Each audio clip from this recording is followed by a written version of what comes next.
पहले इस कॉलेज का कैंपस टूर कर लेते हैं, उसके बाद इस वीडियो को पूरा डिटेल में जानते हैं।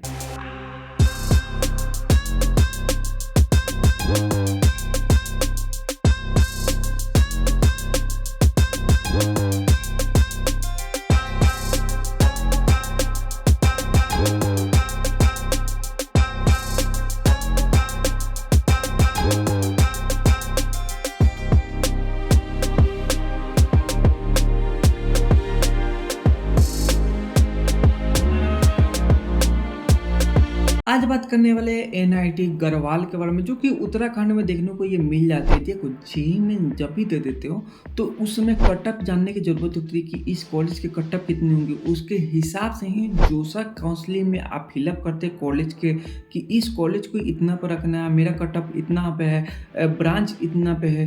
तो उस तरह के ही सारी चीज़ें इस प्रॉब्लम को मैं सॉल्व करूँगा इस वीडियो में, ठीक है ना, बताऊँगा, ठीक है। और आपको बहुत सारे पता नहीं होता कि जेईई मेंस के बाद आपको होम स्टेट क्या होती है, अदर स्टेट क्या होती है, ये सारी चीज़ें प्रॉब्लम फेस करने पड़ते हैं। तो इस वीडियो में कवर करेंगे, ठीक है ना। चलो फिर इस वीडियो को स्टार्ट करते हैं। तो हम बात कर लेते हैं कि इसका जो फुल फॉर्म होता है एनआईटी के नेशनल इंस्टीट्यूट ऑफ टेक्नोलॉजी होती है, जो कि उत्तराखंड कहा जाता है इसे, ठीक है ना। एनआईटी के शॉर्ट फॉर्म कहा जाता है, ठीक है। और इसके बाद अगर बात करें ओवरव्यू इसका थोड़ा जान लेते हैं। एस्टेब्लिश की अगर बात करें तो 2010 में आपको ये देखने को मिल गई थी। ऑल्सो इसको जो कहा जाता है एनआईटी यूके कहा जाता है। मैं यहीं पर रहता हूँ यार, ठीक है ना, बिहार से हूँ, बट मैं यहीं पर स्टडी करता हूँ मैं, ठीक है ना, देहरादून में।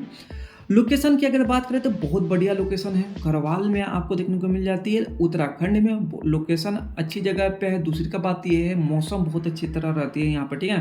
टोटल कैंपस एरिया की बात करें तो देखो 2 यहाँ पर है। यहाँ पर अपडेट थोड़ी सी ये 209 एकड़ और 203 एकड़ में देखने को ये मिल जाती है। ये बिटवीन में है, ठीक है ना। ये अपडेट कहीं कहीं इतनी पे है, कहीं कहीं 203 पे है, ठीक है ना। तो इससे कोई फ़र्क नहीं पड़ती है, ठीक है।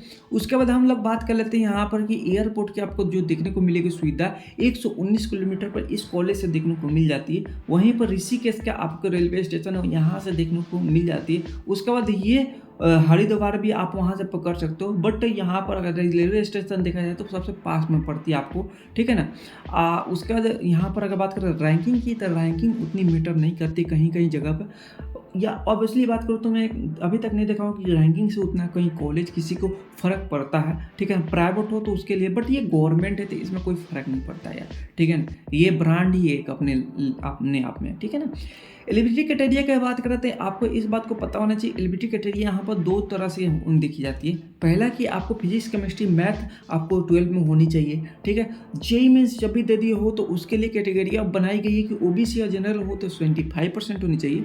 अगर एससी एसटी और पीडब्ल्यूडी हो तो 65% आपको मार्क्स होने चाहिए। इसको ध्यान रखना, ठीक है ना। मोड ऑफ एडमिशन की बात करते हैं, आप 2 तरह से मोड ऑफ एडमिशन में जा सकते हो। पहला कि आप क्या कर सकते हो कि जेईई मेंस से जाते होते हैं, यानी 12 के बाद आप जेईई मेंस दोगे, उससे क्वालिफाई करके आप यूजी प्रोग्राम में यानी अंडर ग्रेजुएशन बीटेक के लिए जा सकते हो, जो कि 4 साल की होती है। 8 सेमेस्टर आपको देखने को मिल जाती है, ठीक है ना। वहीं पर अगर बात करें दूसरी का क्या है, आप मान लो कि जेईई मेंस किसी कारणवश आपको निकल ही नहीं पाया, अब टर्म भी चला गया, अटेम्प्ट करने का भी टाइम चला गया, तो आप क्या कर सकते हो, कोई भी कॉलेज में ले लो, इंजीनियरिंग कॉलेज में प्राइवेट से, ठीक है ना।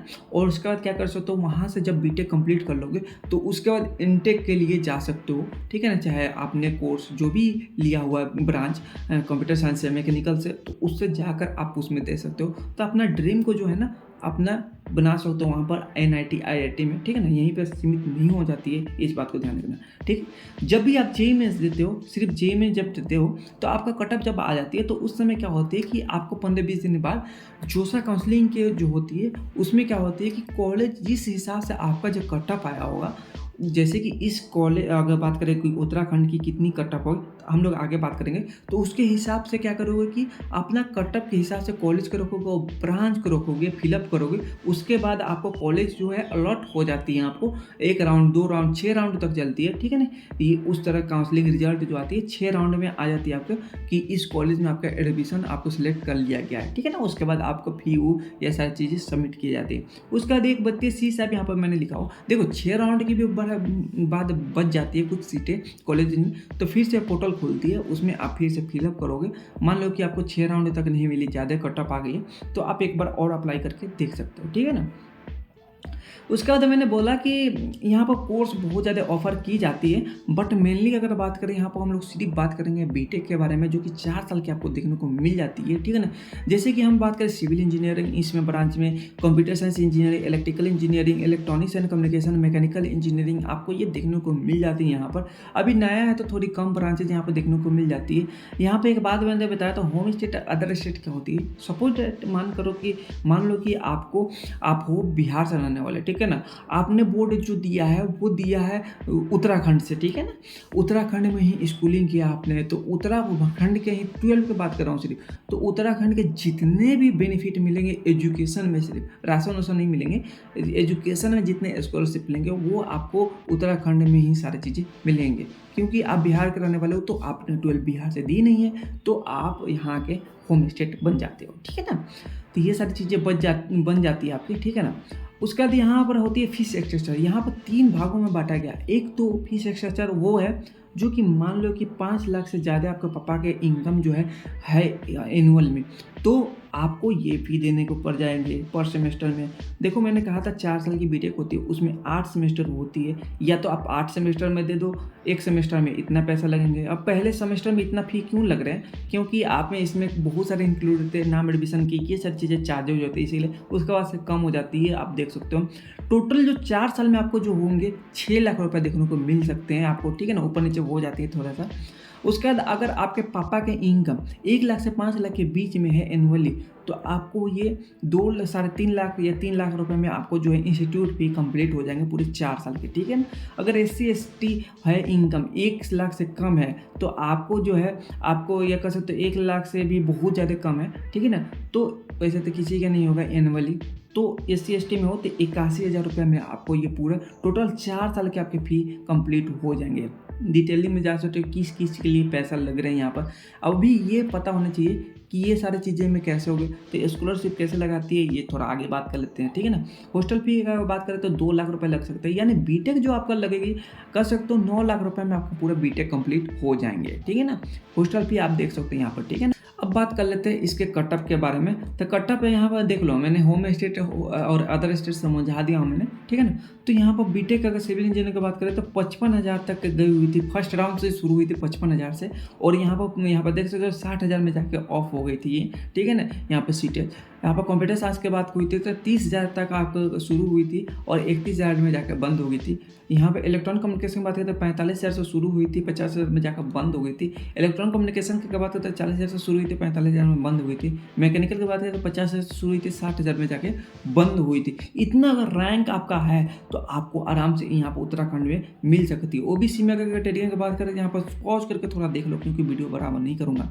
देखो SC ST हो तो 100% आपको PhD के लिए अगर PH स्टूडेंट हो तो वहाँ पर माफ़ हो जाती हैं आपको, ठीक है ना। यहाँ पर माफ़ होने का मतलब है कि आपको वो सर्टिफिकेट होनी चाहिए, वो सारी चीज़ें शो करते हो तब जाकर माफ़ होती है, ठीक है। या तो 2-3 आपको सेमेस्टर के बाद आपको स्कॉलरशिप भी बहुत सारे प्रोवाइड करवाई जाती है, ठीक है ना। अब यहाँ पर बात कर लेते हैं हाईएस्ट प्लेसमेंट की कितनी गई थी, ठीक है ना।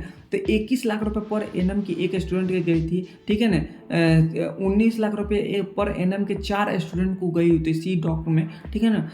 18 लाख रुपये 3 स्टूडेंट को गई थी, ठीक है ना। 18 लाख रुपये पर एनम की 2 स्टूडेंट की गई थी, 18 लाख रुपये गई थी, ठीक है ना। 18 लाख यहाँ पर भी गई थी, 14 लाख रुपये 2 स्टूडेंट के सैमसम की गई थी। तो ये सारी चीज़ें देख सकते हो। एवरेज जो पैकेज यहाँ पर मिली हुई थी स्टूडेंट को 9 लाख रुपए एवरेज पैकेज यहाँ पर देखने को मिल गई थी, ठीक है ना। तो कह सकते हो कि अगर देखा जाए थोड़ा सा ओवरव्यू देख लेते हैं। जैसे कि कंप्यूटर साइंस इंजीनियरिंग की बात करें तो 15 लाख रुपए गई हुई थी, ठीक है ना। इलेक्ट्रॉनिक्स की बात करें तो 6 लाख रुपए गई हुई थी। मतलब ये कह सकते हो लोएस्ट जो गई थी, सारे बच्चे को लोएस्ट जो प्रोवाइड कर गई थी इतना तक लास्ट गई थी। बाकी जो हाईएस्ट गई थी 21 लाख रुपये आपको देखने को यहाँ पर हाईएस्ट मिल गई थी। यहाँ पर कौन सा ऐसा कंपनियाँ जो कि इतने पैसे दे रहे हैं, तो एडोबी हो गया, सैमसंग हो गया, गूगल हो गया, एसेंचर हो गया, ठीक है ना, कैपिटल हो गया, ठीक है ना, विंट हो गया, बायजूस हो गया जो कि बंद हो गया, एनवीडिया हो गया, सैमसंग SDS हो गया, ठीक है ना। ये सारी चीज़ें कंपनियां आती हैं यहाँ पर। देखो इतनी ही कंपनियां नहीं आती, इससे अलावा भी बहुत सारे कंपनी यहाँ पर विजिट करती है, जो कि मैंने नहीं लिखा, जो बड़े बड़े कंपनी थे यहाँ पर लिख दिया हूँ मैंने, ठीक है ना। तो कोई से भी डाउट होता है तो कमेंट में दे दो, या तो मैं रिप्लाई दे दूंगा इंस्टाग्राम पर, ठीक है। चलो मिलते, बाय बाय।